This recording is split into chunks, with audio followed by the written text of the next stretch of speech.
Officially in the home stretch of the spring split, which is 2 weeks left. Let's look at the standings. In first place, you guessed it, is SK Gaming. Right behind them in second are Fnatic and H2K. Gambit is now comfortably in fourth, with the Copenhagen Wolves and the Unicorns of Love tied for fifth. Now, what does that mean for playoffs? With 4 games left for each team, it is still a little too soon to call, but here's what we know. SK Gaming, Fnatic, and now H2K, as you see them there highlighted, they have locked in a spot at the spring playoffs. But the other 3 seats are still up for grabs. Every team, including Meet Your Makers, can still avoid relegation and even make playoffs. But with just 4 games left to play, every win counts. I was actually a little surprised, but even MYM still has a chance to make it in. Full EU LCS, so much on the board in the next 4 weeks. Yeah, definitely. People are always talking about how MYM and Giants have to look behind themselves and basically have to get out of that last spot, but they still have the option to move up, which is great for them. And if MYM would make it, for example, it would be a great storyline too. Yeah, because they've showed that they can get those wins with their new support coming in there as well. And since the Fantasy LCS ends with the regular season, there are only 2 more weeks to top the standings in your own league. The good news is that Gambit's Cabochard is here to help. After picking up 12 kills, 3 assists, and a triple kill just minutes ago against Giants Gaming, he leads the league in fantasy points for the day with a total of 34. No surprise there. Yeah.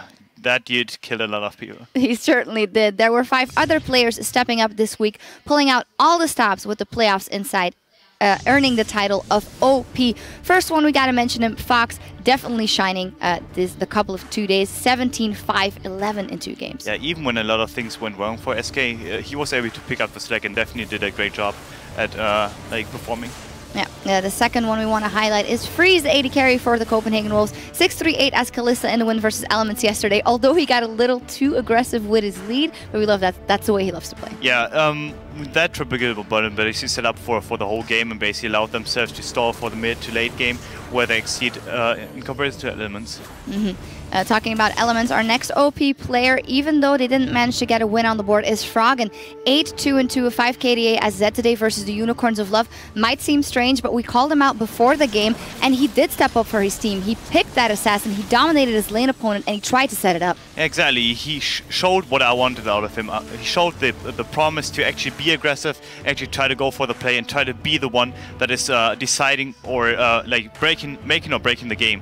And his Zed was superb. He played mechanically perfect in teamfights, but his teammates didn't answer the call this time, which is sad. But in this case, we have to give Froggen the nod because I called him out, and we have to give props where it's due. Yep, absolutely, and props where props are due. Forgiven is in there once again in the OP, and why not? 9 KDA, 457 GPM in 2 games. He's just unstoppable. Yeah, he's always a solid. Like we talk about Dyrus and Order Amna being solid rocks in the top lane, but Forgiven is basically like a solid rock in the bottom lane. He will always get the farm. He will always be efficient in the mid to late game teamfights, and he's always going to be there. And you always have to account for him. And finally, a support is our last OP, Kasing from H2K. Incredible stat line, but more just the general influence on the team. The guys just said it here on Kasing. Probably it's all Kasing. Yeah, no communication needed besides the word Kasing. Because that guy, ever since he came in, he basically made H2K better. I was kind of critical at first when I saw him, because I thought it was just like a fluke. But it's 8 wins in a row is no fluke anymore. Nope, absolutely not. Fantastic there by H2K. But of an OP5, there can only be one MVP. With 17 kills, 11 assists, and a KDA of 5.6 in 2 days, our most valuable player for Week 7 of the Spring Split is SK Gaming's Fox. Again, credit where credit is due. He had a slow start to the season. He wouldn't always be the absolute carry because Forgiven would be there. But these 2 days, he was great. Yeah, exactly. His whole team was struggling. They were unable to have any kind of early game control in the first game they played this week. But Fox, due to his superb LeBlanc and basically superb team fighting, he was able to pick up the slack, basically set up his team for kills, give Forgiven maybe a couple of nods, basically give him free farm, allow him do his pressure on the bottom side of the map, and basically allow his team to come back into the game, which is something people didn't expect out of Fox because they were always critical where they thought of SK as a 2-threat, 3-threat team, but not a 4-threat team. which Fox brings to the table. Yeah, looking super scary. Congrats on Fox for that MVP. And with things wrapped up here in Berlin, week 7 of the LCS will continue in North America tomorrow with Team Dignitas versus Coast. Then it's Gravity versus Counter Logic Gaming, and later on in the day, Team Impulse will face Cloud9. That action all starts at 9 p.m. Central European Time. That is noon Pacific.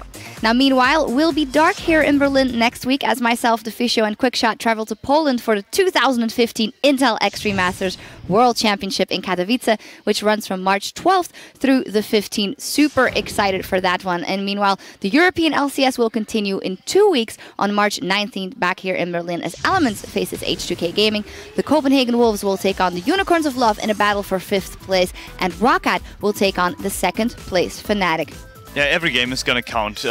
We have CW still basically evening up on the 5th place. They still have to secure that playoff spot. And every team, as we said already, they still have the chance to move up. And it's going to be quite interesting to see. Yeah, such an interesting couple of weeks coming up. That all starts at 6 p.m. Central European Time. And until Daylight Savings Time in Germany catches up to you folks stateside, 10 a.m. Pacific. With week 7 of the book on the books and just 10 games left in the spring split, that's all from us. Until next time, I'd like to extend our thanks to Amazing for joining us on the desk once again. Best of luck in the Challenger Series. Maybe we'll see you on stage in the summer split. Maybe. Okay, we'll keep it a maybe. We will see. And of course, on behalf of myself and the entire European LCS team, thank you for tuning in, and we'll see you back here soon.